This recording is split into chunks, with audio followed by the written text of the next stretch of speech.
24 वर्षीय विभा के गायब होने का सच जब डॉक्टर ने उगला तो सभी दंग रह गए। नमस्कार दोस्तों, आदाब। कैसे हैं दोस्तों? मैं हूं आपका दोस्त देवेंद्र सिंह। दोस्तों, आज की जो सच्ची घटना है वो एमपी के एक ऐसे कस्बे से है। और दोस्तों, बात करते हैं एक लड़की है जिसका नाम है विभा। 24 वर्षीय लड़की है, काफ़ी सुंदर लड़की है, होनहार है, पढ़ी लिखी है और अपनी पढ़ाई कर भी रही है। तो वो इस समय LLB की पढ़ाई कर रही है एक प्राइवेट कॉलेज से। ठीक है, उसकी जो आर्थिक स्थिति है वो ठीक नहीं है।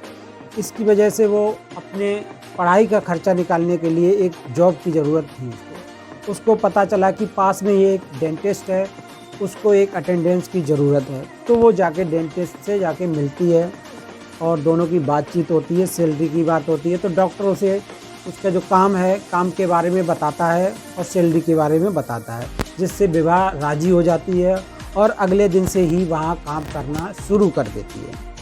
दोस्तों, इस तरह काम करते करते करीब उसको दो पढ़ी लिखी लड़की थी, उसने जल्द ही काम सीख लिया। ठीक है, डॉक्टर से भी काफ़ी घुल मिल गई थी। एक दिन की बात है दोस्तों, विभा एक दिन क्लिनिक से लंच के लिए निकलती है। वो डेली ही लंच करने के लिए दोस्तों अपने घर जाती है, क्योंकि घर उसका पास में होने के कारण वो लंच अपने घर जाती थी दोपहर में, उसके बाद वापस आती थी।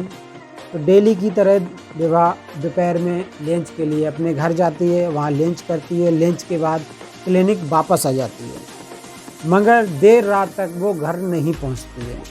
जब रात तक वो घर नहीं पहुँचती है तो उसके माता पिता काफ़ी चिंतित होते हैं कि रात के 10 बज चुके हैं और वो कोशिश करते हैं विभा से बात करने की, तो उसका फ़ोन भी स्विच ऑफ आ जा रहा है। इसके बाद वो क्लिनिक जाकर पता करते हैं तो क्लिनिक बंद होता है। विभा के माता पिता पूरी रात परेशान रहते हैं कि विभा रात भर घर नहीं आती। तो सुबह जाकर वो क्लिनिक में पूछते हैं, डॉक्टर से बात करते हैं। तो डॉक्टर बताता है कि विभा आप लोगों से नाराज़ है और हमारे यहाँ से भी वो काम छोड़ चुकी है। वो कल शाम को मुझसे 6,000 रुपये लेकर यहाँ से चली गई है और मुझे बोल के गई है मैं यहाँ काम नहीं करूँगी और मैं कहीं दूसरी जगह कमरा लेके रह रही हूँ, अब मैं घर भी नहीं जाऊँगी। डॉक्टर ने बताया कि वो आप लोगों से नाराज़ है और कुछ दिनों के बाद वो आपके पास घर आ जाएगी, आप लोग चिंतित ना हों। इसके बाद उसके पिता घर चले जाते हैं और अपने रिश्तेदारों से पता करने की कोशिश करते हैं, मगर हर जगह से उसको निराशा हाथ लगती है। उसके माता पिता काफ़ी चिंतित होते हैं। उसके बाद भी वो शहर में इधर उधर उसको पता करते हैं, मगर विभा का कोई भी अता पता नहीं था। दोस्तों, इस तरह से करीब 40 दिनों का समय बीत चुका था। उसके बाद उसके पिता और माता दोनों ही काफ़ी हताश हो चुके थे और उन्होंने पुलिस थाने जाके उसकी गुमशुदगी की रिपोर्ट लिखवाई। जैसे ही पुलिस को लड़की की गुमशुदगी की रिपोर्ट मिलती है, पुलिस तुरंत एक्शन में आती है और सबसे पहले वो डॉक्टर को अपने यहाँ पूछताछ के लिए बुलाती है। डॉक्टर बताता है कि विभा अब मेरे पास काम नहीं करती है, वो कहीं और काम करती है और हमारे यहाँ से काम छूट चुका है। ठीक है, उसके बाद वो अपने घर आ जाता है डॉक्टर।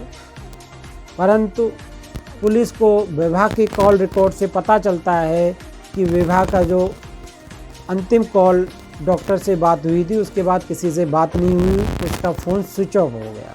उसके बाद से उसका फ़ोन अभी तक स्विच ऑफ जा रहा है।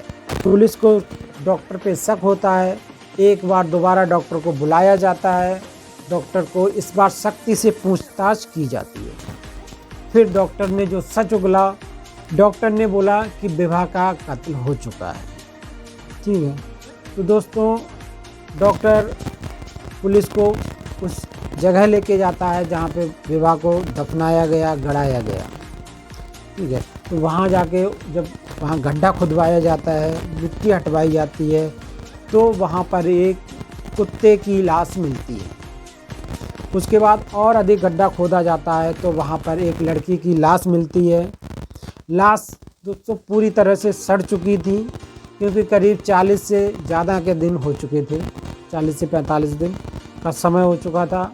परंतु कपड़ों से उसके माता पिता शनाख्त पहचान कर लेते हैं कि ये विभा की ही लाश है उसके बाद लाश को पोस्टमार्टम के लिए भेजा जाता है। ठीक है, इसके बाद जो खुलासा होता है उससे बात ये निकल के आती है कि किस तरह से ये घटना को अंजाम दिया गया। पूरी घटना सबके सामने आती है। ठीक है, तो ये बात जो स्टार्ट होती है वो करीब 2018 की बात है। ठीक है, जब विभा को एक जॉब की ज़रूरत थी। विभा डॉक्टर के यहाँ गई थी, वहाँ से जॉब उसने अपनी स्टार्ट की। अच्छा काम उसे लगा, दोनों बढ़िया से डॉक्टर और विभा वहाँ पे अच्छे से काम कर रही थी पढ़ी लिखी होने की वजह से, और वो काफ़ी सुंदर भी थी। क्योंकि डॉक्टर की अभी तक शादी नहीं हुई थी तो डॉक्टर विभा से सुंदर होने का भी फ़ायदा उठाना चाहता था दोस्तों। ठीक है, विभा को वो पसंद करता था, करने लगा धीरे धीरे, और धीरे धीरे दोनों में बातचीत भी होने लगी। विभा कई बार उसके साथ बाहर खाने के लिए भी जाती थी। विभा को खुश करने के लिए डॉक्टर उसको महंगे महंगे गिफ्ट भी देता था। ठीक है, इस तरह से काफ़ी टाइम बीतता गया और एक दिन क्लिनिक के अंदर जब कोई नहीं था, वो विभा और डॉक्टर दोनों अकेले थे, तो इन दोनों के बीच शारीरिक संबंध भी बने। ठीक है, उस समय विभा से डॉक्टर ने शादी करने का भी वादा किया कि मैं तुमसे शादी कर लूँगा अब। ठीक है, तो अब इस सब की जानकारी विभा के माता पिता को नहीं थी, परंतु एक दिन विभा ने अपनी बड़ी बहन को डॉक्टर के बारे में बताया कि मैं डॉक्टर से प्यार करती हूँ और उससे शादी भी करूँगी। तो उसकी बहन ने उसको समझाया कि डॉक्टर काफ़ी अमीर परिवार से है और वो तुमसे शादी नहीं करेगा, वो तुम्हारा यूज कर रहा है। ठीक है, इसके बाद विभा क्लिनिक पे काम करती रहती है और डॉक्टर उससे जब भी संबंध बनाने की कोशिश करता है, शारीरिक संबंध, तो विभा मना कर देती है और शादी करने का जोर देती है। एक दिन इसी की वजह से दोनों में बहस हो गई क्लिनिक पे। उस समय इन दोनों के अलावा कुछ नहीं था। गुस्से में डॉक्टर ने विभा का गला दबा दिया, जिससे उसकी मौत हो गई।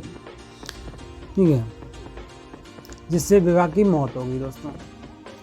अब डॉक्टर ने विभा की लाश को एक बोरे में भरकर क्लिनिक के ही एक कोने में छुपा कर रख दिया। अब वो रात होने का इंतज़ार करने लगा और सोचने लगा कि विभा को की लाश को कैसे ठिकाने लगाया जाए। उसने अगले ही दिन कुछ मजदूर बुलाए और क्लिनिक के पीछे बरसात का पानी जमा करने को कहकर मजदूरों से एक गड्ढा खुदवाया गया। ठीक है, रात में डॉक्टर ने विभा की लाश को उस गड्ढे में डालकर उस पर नमक डाला, फिर उस पर मिट्टी डाल दी। उसके बाद कहीं से एक मरे हुए कुत्ते की लाश का इंतजाम किया, फिर वो लाश उस पर डाली गई, फिर उसके बाद थोड़ी सी मिट्टी डाल दी गई। इस तरह से विभा को दफना दिया गया। ठीक है, तो इस तरह ये घटना के उजागर होता है दोस्तों। इसके बाद डॉक्टर को हिरासत में लिया जाता है, उस पर कार्रवाई की जाती है, कानूनी कार्रवाई। दोस्तों सवाल यहाँ पर ये है कि इस तरह की घटनाएं होती क्यों हैं। दोस्तों हमें इन सब घटनाओं से सीख लेनी चाहिए। हमारा सिर्फ आपको एक घटना के बारे में बताने का उद्देश्य यही है कि आपके साथ, आपके अपनों के साथ किसी भी तरह की इस तरह की घटनाएं होती हैं तो आप लोग सचेत रहें, सतर्क रहें। ठीक है, तो आपका इस घटने के बारे में क्या राय है वो हमें कमेंट बॉक्स में कमेंट करें। जय हिंद दोस्तों, वंदे मातरम।